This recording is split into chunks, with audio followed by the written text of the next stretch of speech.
Council classes में आप लोगों का एक बार फिर स्वागत है।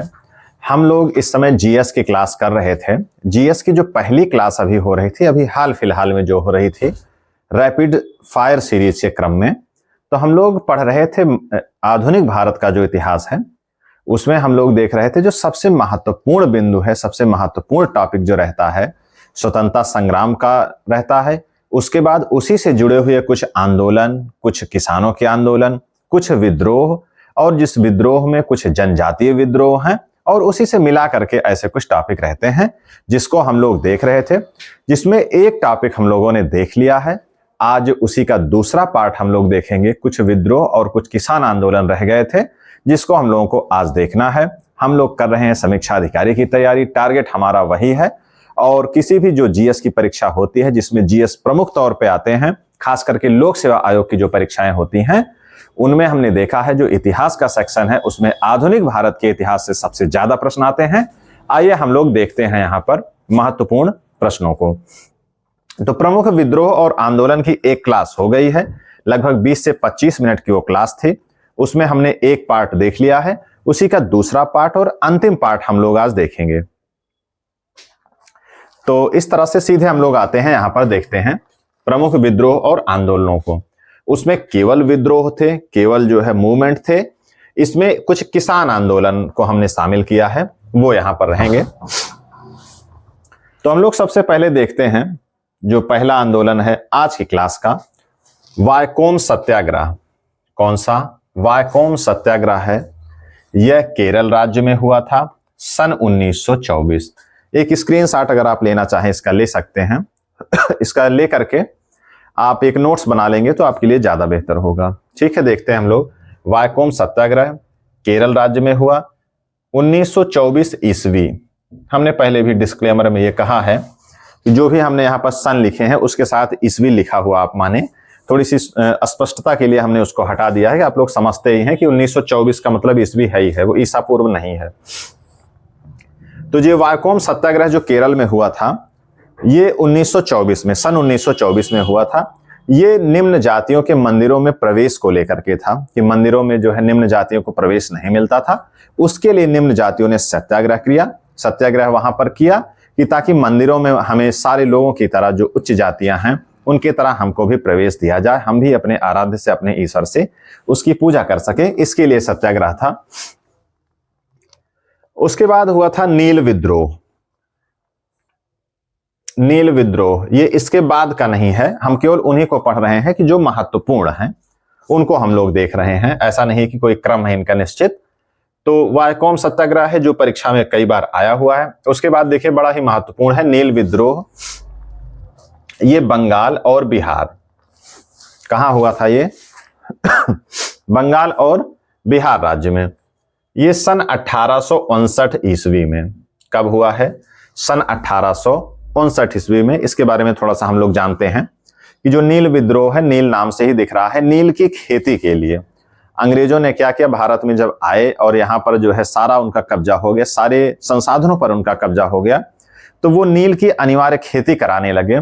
उसी नील की खेती को लेकर के जमींदारों के माध्यम से और स्वयं खुद के माध्यम से अंग्रेज यहाँ के जो मजदूर थे या जो काश्तकार थे, उनको नील की खेती अनिवार्य कर दिया गया कि उनको नील की खेती करनी है। यहाँ के लोग जो चाहते थे वो खाद्यान्नों की खेती करना चाहते थे, नील की खेती नहीं करना चाहते थे, क्योंकि उसका कोई वाजिब दाम उनको नहीं मिलता था। तो इसके लिए एक आंदोलन हुआ। कौन सा? नील विद्रोह हुआ। ये नील की खेती का वर्णन दीनबंधु मित्र के जो है का नाटक जो है नील दर्पण, उसमें जो है इसका वर्णन मिलता है। इस नील विद्रोह का वर्णन मिलता है। किसका? नील दर्पण नाटक का नाम है और उसके लेखक दीनबंधु मित्र हैं। यह भी जानना जरूरी है, इसलिए हमने इसको यहां पर बताना उचित समझा कि इसका भी प्रश्न आता है कि नील दर्पण किसका लिखा हुआ है और इस नील विद्रोह का जिक्र कहां मिलता है। तो दीनबंधु मित्र की जो कृति है नील दर्पण, इसमें मिलता है। इसके बाद एक मोपला विद्रोह हुआ है, केरल में यह हुआ है मोपला विद्रोह सन 1921। किस स्थान पर हुआ है, किस सन में हुआ है और उसका मामला क्या रहा है? केवल 3 बातें यही आती हैं। तो ये अंग्रेजों के खिलाफ हुआ था। किसके? अंग्रेजों के खिलाफ ये आंदोलन था। जैसे हमने देखा वायकोम सत्याग्रह, ये वायकोम सत्याग्रह किसी अंग्रेज के खिलाफ नहीं हुआ था, ये आपस में ही सत्याग्रह था, आपस की ही जो भ्रांतियां थी, जो उनकी कुरीतियां थी, उसके खिलाफ था, अपने अधिकारों को लेने के लिए था। इसी क्रम में हम लोग देख लेते हैं, एक बिजौलिया आंदोलन है, राजस्थान में हुआ बिजौलिया आंदोलन सन 1913 ईस्वी में। इसमें क्या था, 84 प्रकार के, कई प्रकार के इसमें कर लगते थे। 84 प्रकार के करों की गिनती की गई है, वो कौन कौन से कर रहे होंगे उससे हमसे मतलब नहीं है। सन 1913 में हुआ, इसका नेतृत्व विजय सिंह पथिक के द्वारा किया गया। इसी के बाद हम लोग देख लेते हैं, एक खेड़ा सत्याग्रह है। खेड़ा सत्याग्रह कहाँ है, गुजरात में हुआ सन 1918। सरदार वल्लभ भाई पटेल और महात्मा गांधी जी के नेतृत्व में किया गया यह खेड़ा सत्याग्रह है।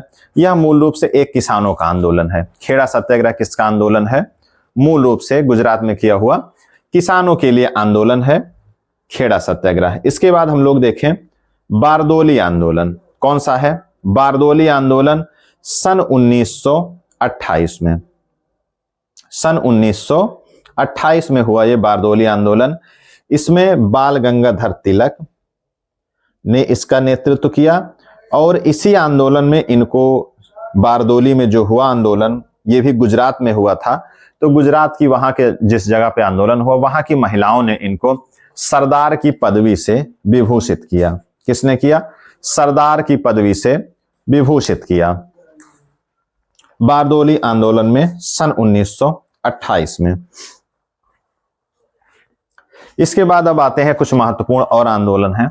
उसके बाद हम लोग देखते हैं अवध में किसान सभा आंदोलन। अवध में किसान सभा कुछ आंदोलन हैं, उनमें कुछ अलग अलग थोड़े से एक दो हैं। जैसे उत्तर प्रदेश की किसान सभा है सन 1918 में। इसका जो महत्वपूर्ण प्रश्न आता है, कई बार आया है, और ये मोतीलाल नेहरू के नेतृत्व में बना। गौरी शंकर मिश्र, इंद्र नारायण द्विवेदी और मदन मोहन मालवीय इसके अन्य संस्थापक सदस्य रहे। तो ये प्रश्न कई बार परीक्षाओं में आया है कि इनमें से कौन थे या कौन से नहीं थे। गौरी शंकर मिश्र, जैसे एक अभी हाल ही में प्रश्न आया था इंद्र नारायण द्विवेदी को लेकर के कि ये इस सभा से जुड़े थे या नहीं जुड़े थे, ये प्रश्न आया था। उत्तर प्रदेश किसान सभा सन 1918, गौरी शंकर मिश्र, इंद्र नारायण द्विवेदी, मदन मोहन मालवीय, एक नाम छूट गया मोतीलाल नेहरू का। तो ये इतने लोग इससे जुड़े हुए थे। उसके बाद है अवध किसान सभा। क्या है, अवध किसान सभा सन 1920 में यह आंदोलन चलाया गया। ये बाबा रामचंद्र के नेतृत्व में यह आंदोलन चलाया गया। कहां चलाया गया, प्रतापगढ़ में। कहां चलाया गया, प्रतापगढ़ में, बाबा रामचंद्र जी के नेतृत्व में। इसके बाद हम लोग देखते हैं एक आंदोलन है, इसके क्रम में है, बाकी ये इससे पहले ही है। ये गांधी जी के से संबंधित आंदोलन है, इसलिए थोड़ा सा ज्यादा महत्वपूर्ण हो जाता है। चंपारण सत्याग्रह सन 1907, स्थान बिहार। चंपारण एक जिला है बिहार का। 1907 में, मतलब ये है कि गांधी जी जब भारत आए तो उनके द्वारा किया जाने वाला ये पहला आंदोलन, पहला सत्याग्रह है। कौन सा, 1907। मतलब यह है कि उनके सत्याग्रह, उनके आंदोलन और जो उनके मुख्य हथियार थे सत्याग्रह के, अहिंसा के, ये सारी चीजों के, उसका ये पहला प्रयोग था। एक प्रकार से टेस्टिंग थी ये चंपारण सत्याग्रह। इसमें क्या था कि एक आंदोलन चल रहा था वहां पर, कहां, चंपारण में, सन 1907 में। राजकुमार शुक्ल उसका नेतृत्व कर रहे थे, उनके द्वारा किया जा रहा था वो एक छोटे स्तर पे। तो उसको एक बड़ा रूप देने के लिए, बड़ा प्लेटफॉर्म देने के लिए, उसका राष्ट्रीय रूप देने के लिए उन्होंने महात्मा गांधी जी को बुलाया वहां पर कि आप आएं और इस आंदोलन का नेतृत्व करें। तो कई बार यही प्रश्न पूछा गया है कि किसने इनको बुलाया था। तो राजकुमार शुक्ल ने इनको बुलाया था। 1907 में गांधी जी के द्वारा किया गया पहला आंदोलन। इसमें क्या था, 3 कठिया प्रथा का अंत किया गया। किसका, 3 कठिया प्रथा का अंत। यह भी नील आंदोलन की तरह है कि वहां पर एक अंग्रेजों के समय में नील की खेती होती थी। तो इसमें क्या था, 3 कठिया प्रथा में कि 3/20वें हिस्से पर प्रत्येक काश्तकार को, जिसके पास खेती थी, उसको 3/20वें हिस्से पर नील की खेती करना अनिवार्य था। वहां के किसानों ने इसके विरोध में आंदोलन किया, उसका नेतृत्व महात्मा गांधी जी द्वारा सफलतापूर्वक किया गया और 3 कठिया प्रथा का अंत हुआ। इसी आंदोलन में गांधी जी को महात्मा की उपाधि दी गई। इसी से जुड़ा हुआ एक पॉइंट यह है, कई बार परीक्षाओं में पूछा गया है कि चंपारण आंदोलन में जब गांधी जी इसका नेतृत्व कर रहे थे तो उनका विरोध किसने किया, अर्थात उनके इस सत्याग्रह का विरोध किसने किया। एक नेता थे एनजी रंगा। एनजी रंगा, उन्होंने इसका विरोध किया कि गांधी जी को इसका नेतृत्व नहीं करना चाहिए। तो यह महत्वपूर्ण जानकारी आपको जान लेनी चाहिए। इसी के बाद एक आंदोलन है, एका आंदोलन 1921 और 1922 में चलाया गया। इसका ये अवध से जुड़ा हुआ आंदोलन है, अवध प्रांत का। इसका नेतृत्व मदारी पासी और सहदेव, ज्यादातर यही पूछा जाता है, मदारी पासी और सहदेव ने इसका नेतृत्व किया। इसके बाद हम लोग देख लेते हैं आज की क्लास का अंतिम आंदोलन, तेभागा आंदोलन। तेभागा आंदोलन ये 1946 में, सन 1946 में बंगाल में किया गया। तो इस तरीके से जो महत्वपूर्ण आंदोलन थे हम लोगों ने आज के दूसरे पार्ट में इसको देख लिया है।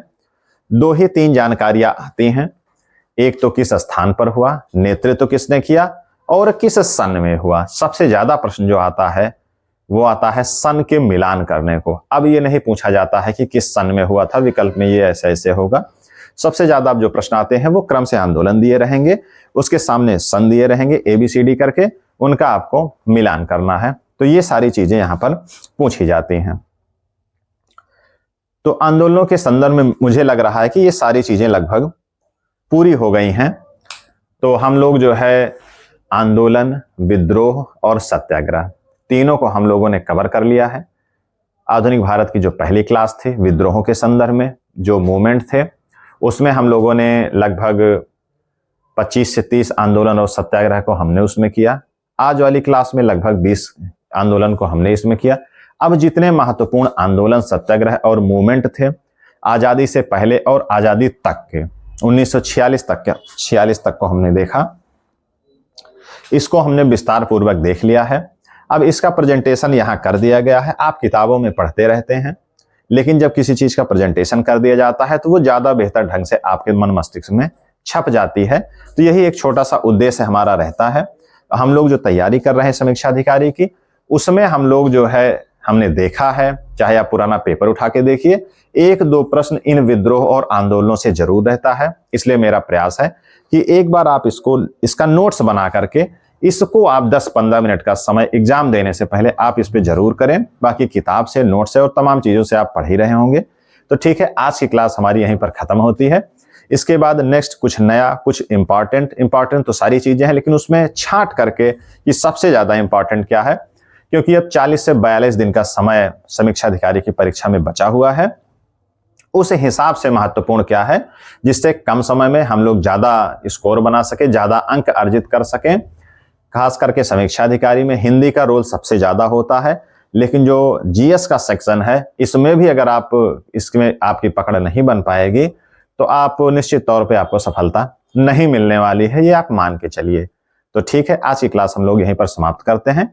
इसके बाद हम लोग नेक्स्ट किसी क्लास में जल्दी ही मिलेंगे। तो वही सारी बातें कि आप हमारे इस चैनल को शेयर एंड सब्सक्राइब करना ना भूलें, कमेंट में कुछ ना कुछ आप जरूर लिखें। ठीक है, धन्यवाद।